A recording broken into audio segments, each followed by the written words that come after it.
Ukraine forces have now cut off the Kursk supply lines in Russia. There were a few key bridges that Russian soldiers were relying on to supply and reinforce the region, and it looks like the Ukraine military has completely destroyed them. And with all supply lines cut off to this western Kursk region, it looks like this 700 square kilometer area will also fall to Ukraine, totaling 1,800 square kilometers of conquered Russian lands in the hands of Kiev. Another result of this supply lines being cut is that there are now 700 Russian troops that are completely stranded that hopefully will surrender to avoid further bloodshed. And even though Russia's response to Ukraine's invasion has been scattered and weak, it looks like Moscow is making significant gains in Ukraine. It appears that the Ukraine forces which were sent to invade and conquer little bits of Russia have weakened the front line against Moscow, and Russia's been taking advantage of that. They have made more gains in Donetsk. Now we are starting to see reports circulate from Russian media that they are accusing Ukraine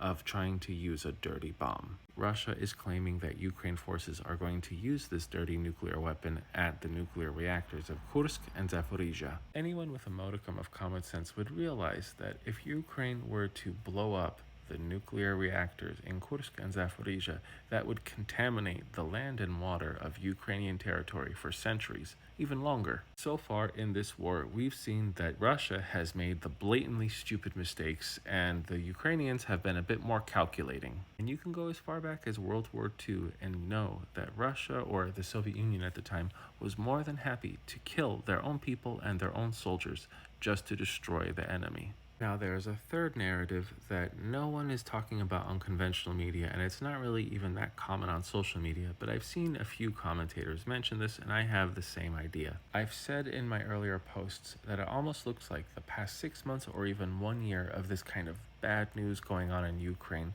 was kind of like a psyop to make Russian leaders overconfident and expose some weaknesses, which were easily exploited with this most recent Ukraine invasion of Russia. But what's being whispered on even some Russian Telegram channels is that this Kursk invasion was but a small vanguard and even a distraction for a much larger operation that Ukraine is about to launch. While Russia has heavily concentrated its forces in containing the invasion and of course trying to fight within Ukraine territory here, what's to stop another contingent of Ukraine forces attacking more of the Ukraine-Russian border, destroying the Russian front line and most likely forcing even more Russian troops to leave Ukraine and guard their homeland, which is something their leaders promised they would never do. I'm the Geo Hussar, and Russia is as skilled at lying as they are in conducting short military operations. Thanks for watching.